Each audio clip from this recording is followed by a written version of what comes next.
Bab 93, Happy Ending. Miftah segera menyelesaikan rapatnya. Dia berencana ingin menyusul istri dan anak-anaknya ke rumah sakit. Walau sudah ada 2 baby sister, tetapi Miftah tetap masih khawatir. Sesampainya di rumah sakit, si kembar dan Arjun baru saja selesai diimunisasi karena memang antrian sangat panjang. Selesai semua? Tanya Miftah. Waalaikumsalam.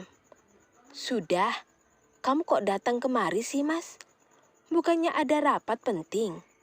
Tanya Safira balik. Setelah selesai, aku langsung kemari. Balas Miftah. Mif, kamu ada kesibukan tidak? Sela Yongki. Tidak sih, kenapa? Aku dan Indria ingin sekali jalan-jalan. Kamu mau ikut? Pergi kemana? Aku kalau tempat umum terlalu ramai. Malas ah.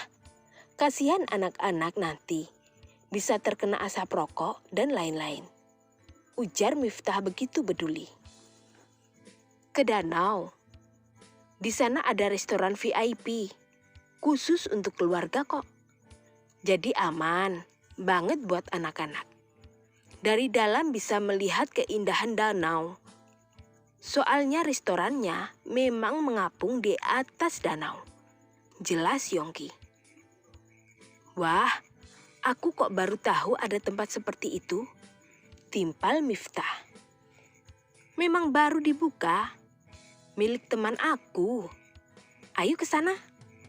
Lagian sebagai ibu rumah tangga juga butuh healing.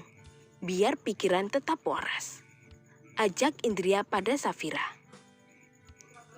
Sesaat Safira menatap ke suaminya untuk meminta pendapat. Tentu saja Miftah ingin istrinya bahagia. Baiklah, tapi sebelum itu pastikan dulu ada tempat tidak. Aku nggak mau kalau sudah jauh-jauh ke sana, ternyata sudah penuh. Sela Miftah memastikan. Aku sudah memesan dari semalam kok. Tenang saja, di sana tidak boleh merokok. Karena memang kawasan untuk keluarga dan banyak anak-anak. Bujuk Yongki. Siplah kalau begitu. Lagian sudah lama juga ya, kita tidak jalan-jalan. Jawab Miftah. Dengan mengendarai mobil masing-masing, Miftah mengikuti Yongki dari belakang.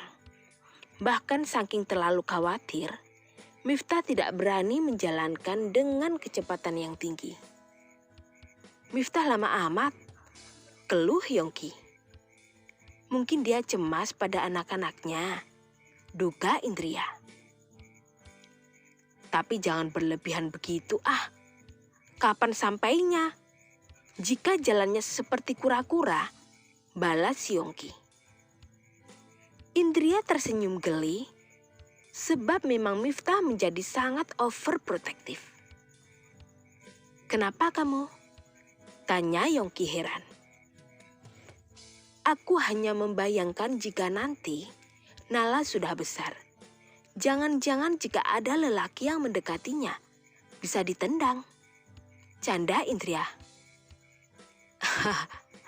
Kalau aku punya anak perempuan juga gitu. Tak akan aku biarkan lelaki datang mengganggu.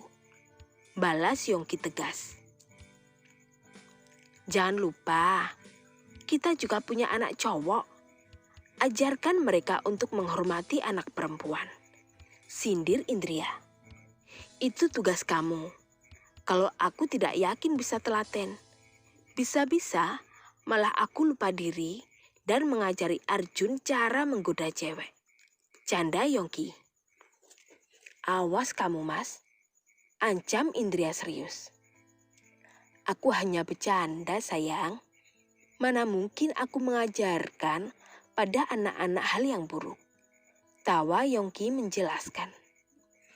Setelah menempuh jarak hampir 1 jam, mereka sampai pada tempat tujuan. Pertama kali melihat saja, Indria dan Safira sudah senang. Sepoi angin bersemilir terasa sejuk. Pepohonan yang rindang di sepanjang sisi danau dan juga tempat yang sangat bersih membuat mereka menjadi nyaman. Apalagi memang tempat itu tidak diperbolehkan untuk merokok, sehingga tidak dikhawatirkan untuk anak-anak kecil. Masya Allah, sangat suka tempat ini, ucap Indria senang. Apalagi kalau sudah merasakan masakannya. Pahala bagiku, Mas. Sudah, jangan banyak berpikir lagi. Jika memang nanti aku merasa berat, sudah pasti aku akan bilang padamu, pucuk Indria. Yongki merasa salut. Indria adalah anak orang kaya, bahkan memiliki warisan melimpah, tetapi sikapnya sederhana dan juga mandiri. Mas, kenapa masih bengong aja sih? Tegur Indria. Lihatlah Miftah. Dia malah menyewa 2 baby sister sekaligus. Nanti orang mengira aku tidak mampu, ucap Yongki. Kan anak Miftah memang ada 2. Lagian Safira masih terlalu muda untuk mengerti mengenai mengasuh bayi. Jangan lupa, dia itu baru lulusan SMA setahun yang lalu. Sedangkan aku sudah usia matang. Terang Indria sabar menjelaskan. Tapi Miftah dan Safira jadi punya lebih banyak waktu berduaan. Kalau ada yang menjaga anak mereka, gumam Yongki. Jadi ini ya alasan yang sesungguhnya. Kamu mesum, Mas, tuduh Indria. Astagfirullah, mesum bagaimana? Berduaan memangnya harus melakukan hubungan badan. Kamu deh yang mesum. Maksud aku berduaan dalam arti sekedar ngopi berduaan, ngobrol santai tanpa cemas anak nangis, karena sudah ada yang menjaga.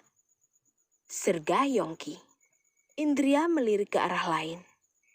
Memang sangat memalukan, karena dalam pikirannya adalah hal-hal yang intim. Yongki, kita ke ruangan yang mana? Tanya Miftah dengan suara agak keras sebab sudah di depan. Paling ujung, jawab Yongki.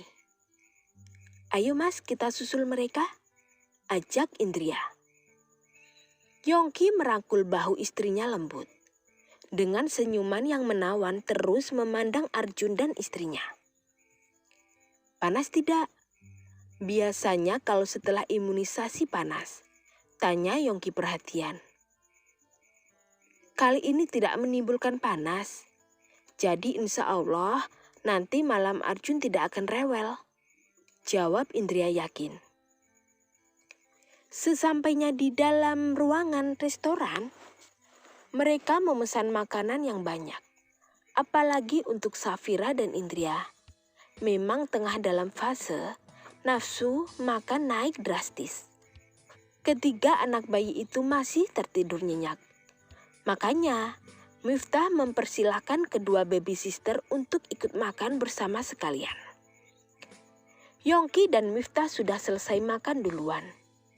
Mereka berdua duduk lesehan di sebelah jendela sambil menatap pemandangan luar.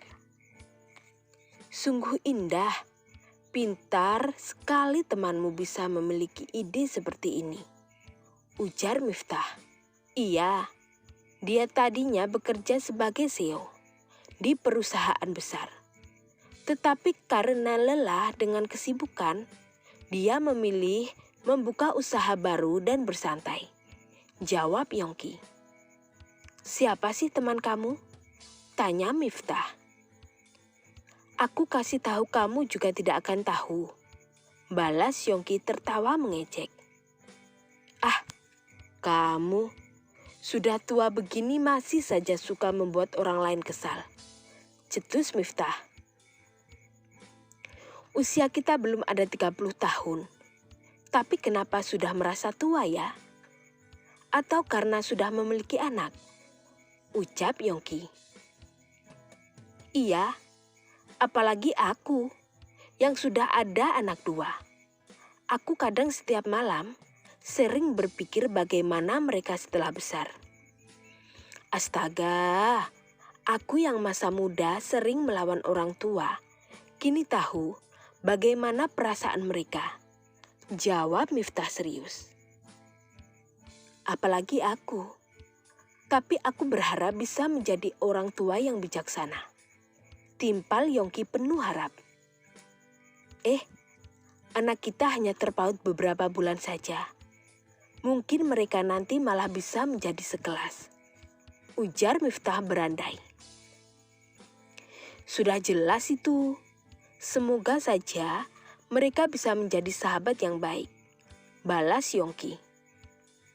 Menurut kamu, jika kelak Arjun dan Nala saling jatuh cinta, apakah kamu mau punya bisan aku? Tanya Miftah penasaran. Hahaha, mereka masih bayi. Jalan mereka masih panjang. Belum-belum kamu sudah mengatakan perjodohan. Tawa Yongki sampai membuat Safira dan Indria juga ikut tertawa. Ya, namanya takdir siapa yang tahu. Balas Miftah nyengir. Tapi jika memang takdir Arjun dan Nala bersama, aku juga bahagia. Kita berdua sudah tahu baik buruknya kita. Sehingga kita bisa sama-sama menerima mereka seperti anak sendiri. Jawab Yongki.